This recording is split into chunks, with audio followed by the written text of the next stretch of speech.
72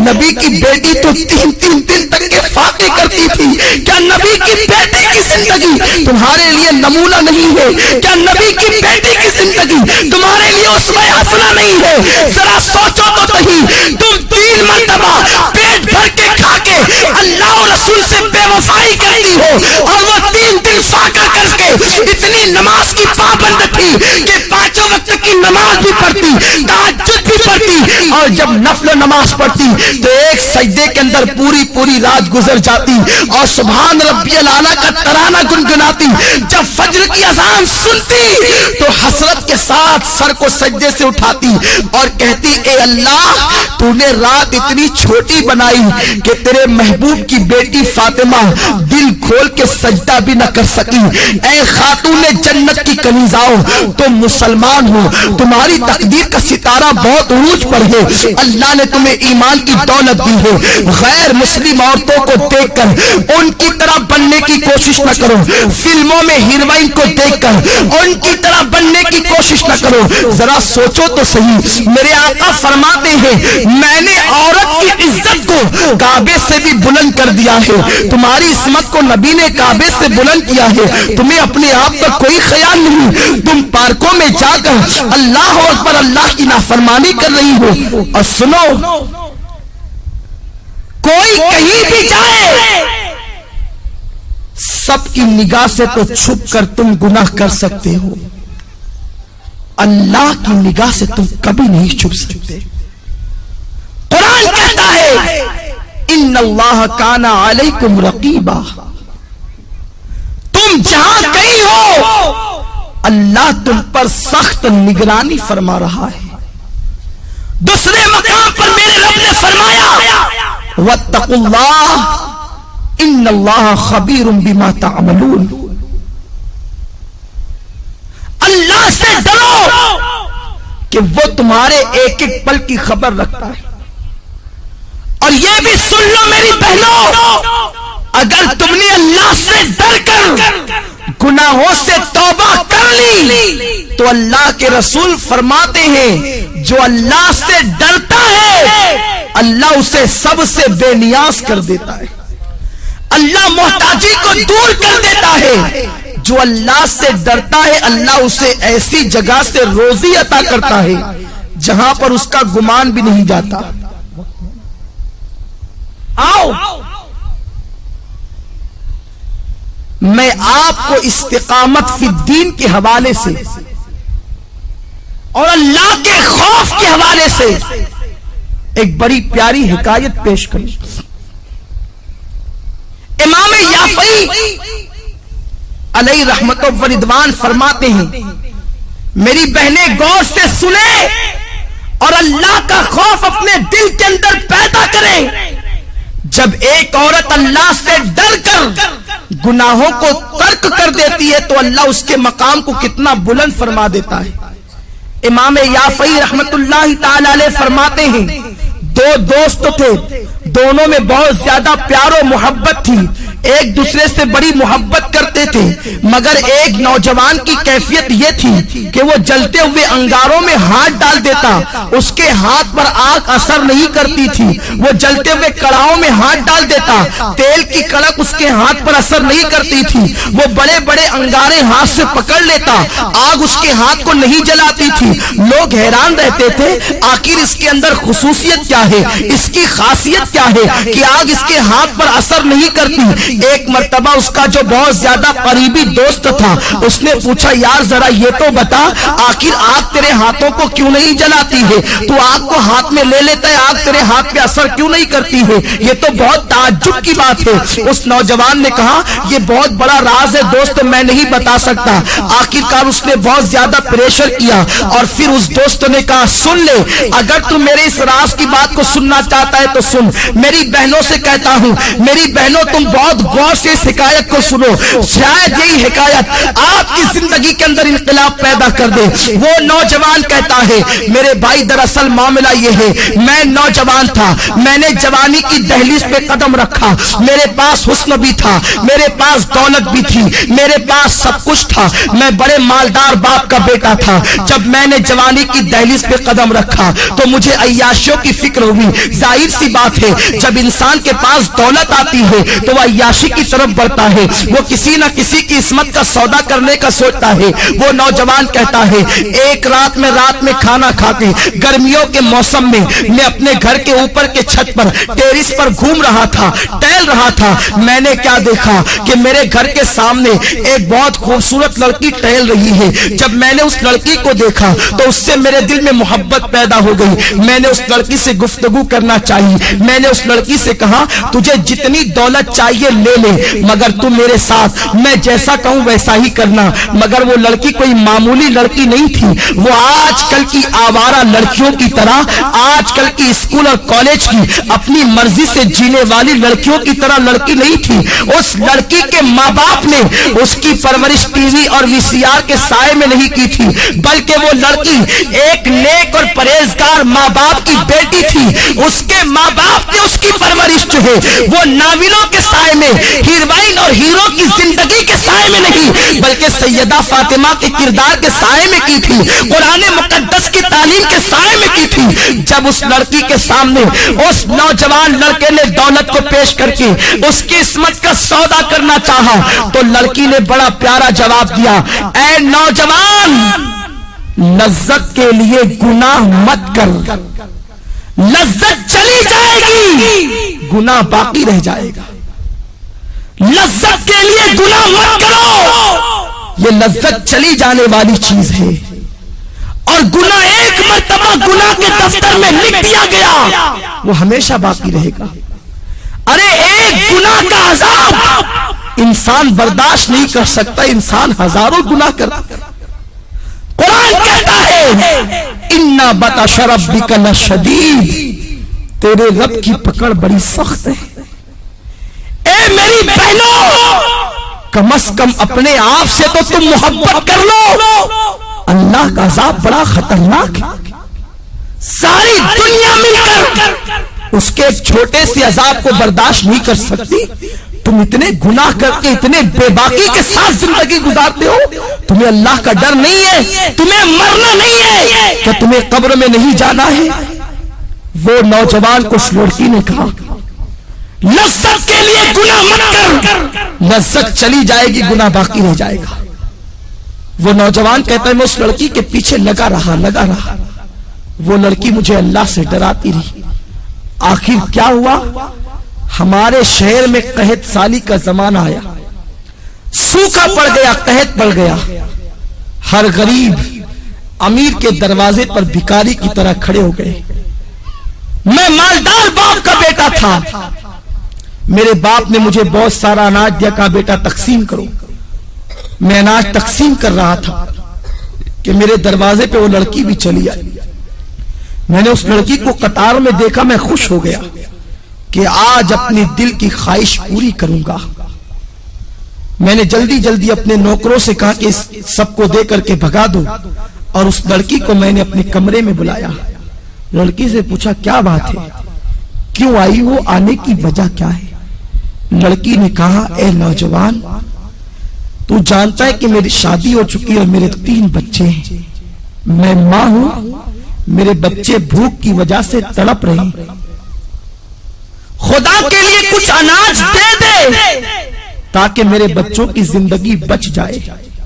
اس نوجوان نے کہا اے لڑکی، میں تیرے قدموں میں دولت کا اور اناج کا انبار لگا دوں گا، تو ایک مرتبہ میرے دل کی تمنا کو پورا کر۔ لڑکی نے کہا تیرے دل کی تمنا کیا ہے؟ تو اس نوجوان نے کہا کہ میں تیرے ساتھ زنا کرنا چاہتا ہوں۔ لڑکی لرز گئی اور کہنے لگی نادان، اللہ سے ڈر۔ اللہ کے رسول فرماتے جب کوئی لڑکا اور لڑکی زنا کرتے ہیں تو ان کا ایمان ان کے سینوں سے نکل جاتا ہے، ایمان دلوں سے رخصت ہو جاتا ہے۔ اور اللہ کے حبیب فرماتے ہیں جب کوئی مسلمان مرد اور عورت بدکاری یعنی زنا کرتے ہیں تو زمین رو کر اللہ سے کہتی اے اللہ تو مجھے اتنی طاقت دے دے تاکہ میں پھٹ جاؤں اور ان دونوں کو اپنے اندر دبوچ. اتنا بدترین جرم ہے زنا. اللہ سے ڈر، تو کیا کہہ رہا ہے؟ اس نوجوان نے جواب دیا اگر تو میرے دل کی خواہش کو پورا نہیں کر سکتی تو میں تیری بات پوری نہیں کر سکتا. لڑکی چلی گئی. جب وہ گئی تو اس نے کیا دیکھا؟ اس کے بچے رو رہے. کہتے ہیں ماں اگر تو ہمیں کھانا نہیں کھلا سکتی تو اپنے ہاتھوں سے ہمارا گلا دبا کے ہمیں مار ڈال تاکہ ہم بھوک کی شدت سے تو بچ جائے. میری بہنوں ذرا سوچو، ایک ماں کے سامنے جب بچے زندگی اور موت کی بھیک مانگ رہے ہوں گے تو اس ماں کی ممتا نے کیا کہا ہوگا؟ لڑکی نے سوچا بچوں کی 3 بچوں کی زندگی ایک طرف ہے اور زنا ایک طرف ہے. اگر میں زنا کر لوں اور اناج حاصل کر کے بچوں کو کھلا دوں میرے بچے تو بچ جائیں گے، بعد میں توبہ کر لوں گی. توبہ کا دروازہ تو کھلا ہے. اور یہ کہہ کے وہ چل پڑی. یہ شیطان کا سب سے خطرناک جال ہے کہ ابھی تو گناہ کرو بعد میں توبہ کر لیں. ہمیشہ سوچو تمہارے پاس گارنٹی کیا ہے کہ تمہیں گناہ کرنے کے بعد توبہ کا موقع ملے گا؟ کیا گناہ کرتے کرتے مر گئے تو کیا ہوگا؟ ہمارے محلے کی بات ہے، ایک خاتون رات 12 بجے کے بعد فلم دیکھ رہی تھی. گھر میں اکیلے تنہا بیٹھے، فلم دیکھتے دیکھتے اس کا انتقال ہو گیا. پورے محلے میں ہنگامہ ہو گیا کہ اس عورت کا انتقال فلم دیکھتے دیکھتے ہوا. محلے کے 80% لوگوں نے اس کا جنازہ نہیں پڑھا اور آج بھی دنیا اس پہ لعنت و ملامت کر رہی ہے. کہیں ایسا تو نہیں کہ کوئی گناہ کرتے کرتے آپ کو ہی موت آ جائے اور ساری دنیا قیامت تک آپ کا ذکر کر کے آپ کو ملامت کرے؟ تو یہ مت سوچنا کہ گناہ کرنے کے بعد توبہ کا موقع مل جائے گا. اگر گناہ کرتے کرتے موت آ گئی تو کیا ہوگا؟ میرے آقا فرماتے ہیں جو جس حال میں مرے گا اسی حال میں اٹھایا جائے گا. اگر گناہ کرتے کرتے مرو گے تو اسی کیفیت میں اٹھائے جاؤ گے. تو بہرحال وہ لڑکی چل پڑی. مختصر عرض کر رہا ہوں. رستے میں آئی تو اس لڑکی نے سوچا کہ اگر میں گناہ کر لوں اور بچوں کی زندگی نہ بچے تب اگر اللہ چاہے تو وہ کھانے کے بعد بھی مر سکتے ہیں. ضروری تو نہیں کہ کوئی بھوکا ہی مرے، کھانے کے بعد بھی بچے مر سکتے ہیں. تو بچوں کی زندگی کے لیے اپنی عصمت پر داغ کیوں لگاؤں؟ جس رسول کے صدقے مجھے عزت ملی، وقار ملا، زندگی ملی، میں اس رسول کا دل کیوں دکھاؤں؟ یہ سوچ کر وہ گئی اور نوجوان سے کہا میرے بچوں پہ رحم کر کے کچھ دے دے. تو اس نے کہا تو میری دل کی خواہش پوری کر، میں تیری خواہش پوری کر دوں گا. لڑکی نے کہا اے نوجوان کان کھول کے سن لے، اپنے ایک ایک بچے کو بھوک سے تڑپ تڑپ کر مرتا دیکھنا تو گوارا کر لوں گی مگر نبی کی نافرمانی نہیں کروں گی، کبھی گناہ کی طرف نہیں جاؤں گی. یہ کہہ کر وہ لڑکی پلٹ گئی اور آ کر حضرت فاطمہ کی سنت کو ادا کیا. وضو کیا اور سر سجدے میں رکھ کر کہتی مولا تو نے کہا ہے گناہ سے بچنے کے لیے میں بچ گئی، اب میرے بچوں کی زندگی بچانا تیرے کرم کا کام ہے. ادھر یہ دعا کر ہی رہی تھی، ادھر دروازے پہ دستک ہوئی. دروازہ کھول کے دیکھا تو وہی نوجوان اپنے نوکروں کے ساتھ کھڑا ہے. اس کے ہاتھوں میں بہت سارے روپیوں کے تھال اور اناج موجود ہے، کھانا موجود ہے. لڑکی نے کہا کیا بات ہے، کیوں آئے ہو؟ اس نوجوان نے کہا اے عورت تو غریب بھوکی پیاسی ہو کر اللہ سے اتنا ڈرتی ہے تو مجھے مالدار ہو کر اللہ سے کتنا ڈرنا چاہیے. میرا دل تیرے تقوی اور پرہیزگاری کی وجہ سے بدل گیا. آج کے بعد میں تجھے اپنی بہن مانتا ہوں. سارے ناپاک ارادوں سے میں نے توبہ کر لی، یہ لے میری طرف سے تحفہ قبول فرما اور اپنے بچوں کو کھلا دے۔ اس لڑکی نے کہا رک جا، پھر سجدہ کیا اور کہتی ہے اے اللہ، یہ نوجوان اگر اپنے قول میں سچا ہے، یہ اگر صحیح کہتا ہے تو یہ تیری بندی تیری بارگاہ میں دعا کرتی ہے کہ تو اس پر دنیا کی آگ بھی حرام کر دے اور جہنم کی آگ بھی حرام کر دے۔ وہ نوجوان کہتا ہے وہ اللہ سے ڈرنے والی بندی کی دعا کا اثر ہے کہ جیسے میں آگ میں ہاتھ ڈال دیتا ہوں تو آگ میرے ہاتھوں پر اثر نہیں کرتی، اس کی دعا میں اتنی تاثیر کہ اس نے مجھے دعا دے دی تو میں دنیا کی آگ کو پکڑتا ہوں تو آگ میرے ہاتھوں پر اثر نہیں کرتی۔ مجھے امید ہے کہ جہنم کی آگ بھی میرے جسم پہ اثر نہیں کرے گی۔ میری بہنوں ذرا سوچو تو صحیح، اگر ایک عورت گناہ سے بچے، ایک عورت اگر برائی سے بچے تو اس کی دعا میں اتنی تاثیر پیدا ہو جائے کہ اگر وہ کسی کے لیے دعا کر دے کہ تیرے ہاتھ پر دنیا کی آگ اثر نہ کرے تو دنیا کی آگ اسے جلا نہیں سکتی، تو خود اس بندی کے وجود کا عالم کیا ہوگا، خود اس بندی کی شان و شوکت کا عالم کیا ہوگا۔ تو میری بہنوں تم اپنے مقام کو پہچانو، تم نبی کی امتی ہو، تم سرکار کی کنیز ہو، تم سیدہ فاطمہ کے نقش قدم پر چلنے کے لیے پیدا کی گئی ہو۔ اپنی عصمت و آبرو کو سمجھو اور اپنی آبرو کا سودا نہ کرو۔ اور چلتے چلتے آخری بات بتا دوں، اگر کوئی میری بہن غلطی سے کوئی گناہ کر چکی ہے تو وہ پریشان نہ ہو، آج بھی توبہ کا دروازہ کھلا ہوا ہے، صدق دل سے توبہ کر لو۔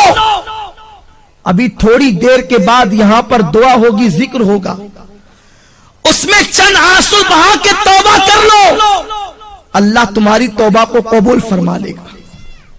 میرے آقا فرماتے ہیں التائب من الذنب کمن لا ذنب لہ،